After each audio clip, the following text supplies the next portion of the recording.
Oi, gente! Sejam bem-vindos a mais um vídeo aqui no canal. E hoje eu quero analisar 3 pontos a respeito de Jesus, das atitudes de Jesus, do comportamento de Jesus quando ele estava aqui na Terra, para que nós possamos nos aproximar de Deus, para que nós possamos viver tudo aquilo que Deus tem para a nossa vida. Então, o primeiro ponto... gente, eu queria pedir para vocês curtirem esse vídeo, compartilhar e se inscrever no canal. Faz isso daí. Vamos lá, primeiro ponto. Gente, por onde Jesus passou, houve transformação.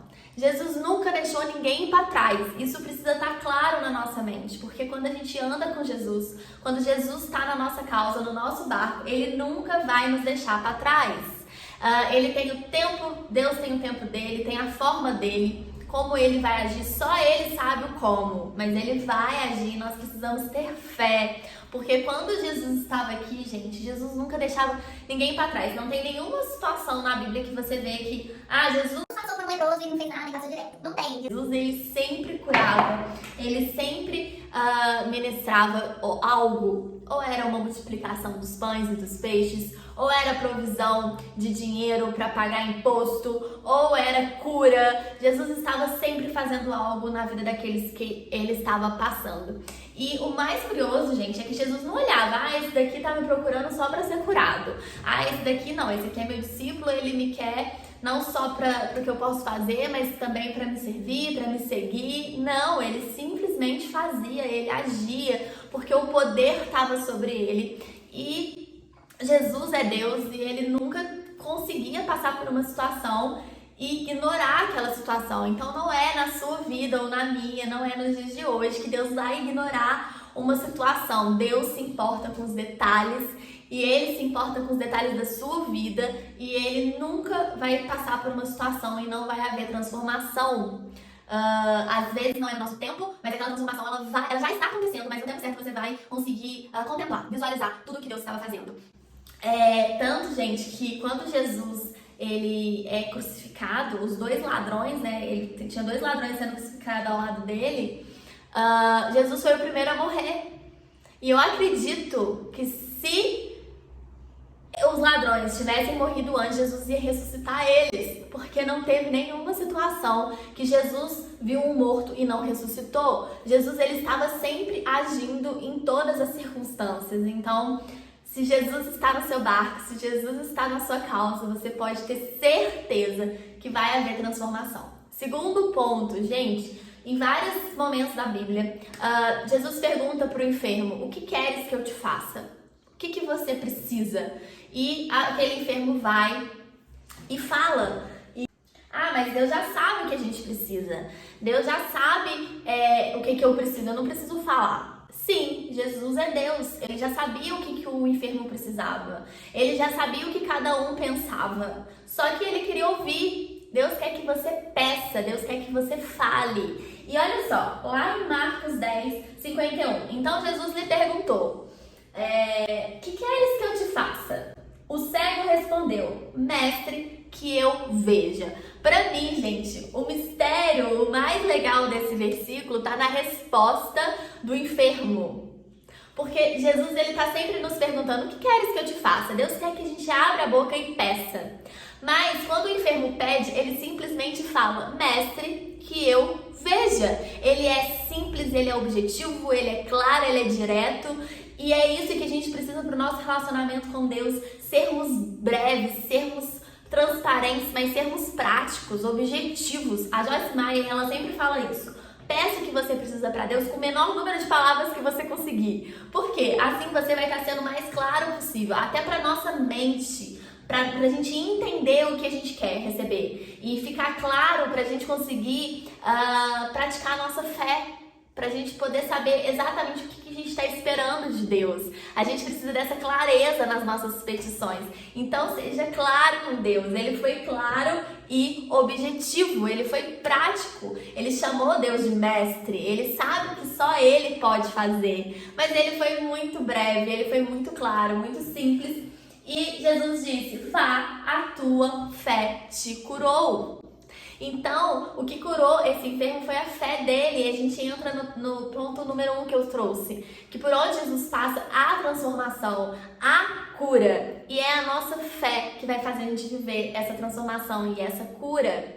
E, gente, o terceiro ponto que eu quero trazer aqui hoje é a respeito de que quem anda com Jesus sempre vai saber o que está para acontecer.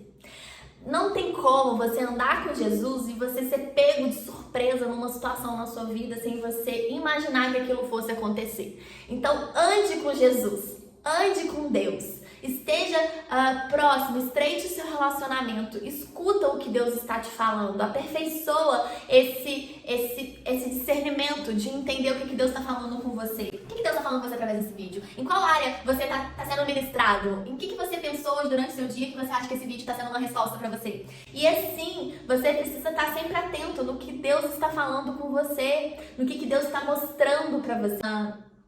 Capítulo 20 de Mateus 19, Jesus fala: eles o condenarão à morte, o entregarão aos gentios, para que zombem dele, o açoite e o crucifiquem. No terceiro dia ele ressuscitará. E tem outra parte aqui também que Jesus avisa que ele vai ser entregue, que ele vai ser morto, mas que ele vai ressuscitar ao terceiro dia. Então, gente, quando você anda com Jesus, você sabe o que está acontecendo. Jesus te avisa. Ele não falou como ele ressuscitaria. Deus não fala como ele vai fazer, mas ele fala que vai fazer. E para a honra vir, para a ressurreição vir, foi necessária a dor, foi necessário o açoite, a humilhação, a zombaria. Foi necessário o sacrifício. E na nossa vida, gente, não é diferente. Para a promessa de Deus vir, para o terceiro dia chegar, para a ressurreição chegar, para aquilo que Deus falou que vai fazer acontecer. Muitas das vezes a gente passa por um momento de açoite, por um momento de vergonha, de humilhação, onde a gente não entende absolutamente nada. Mas o terceiro dia ele vai chegar e se você parar para analisar, você vai ver que Deus já te avisou. E se os discípulos tivessem focado que no terceiro dia ele ressuscitaria, eles não ficariam tão surpresos com a morte. Por quê? A gente tende a focar no que é ruim, a gente tende a focar na dor, a gente tende a focar no negativo. É da nossa natureza.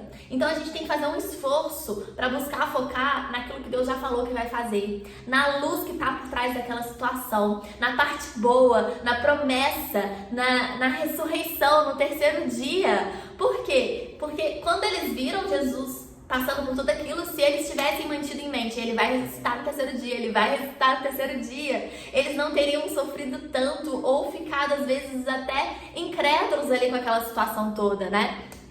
E eu vou ser bem breve. Aconteceu uma situação na minha vida que Deus me avisou através de uma profecia que haveria uma perda na minha vida e que ela era necessária porque o que estava por vir era melhor do que o que tinha pedido e maior do que eu havia imaginado. E de fato essa perda aconteceu um mês depois que eu recebi essa palavra, mais ou menos, essa situação aconteceu na minha vida.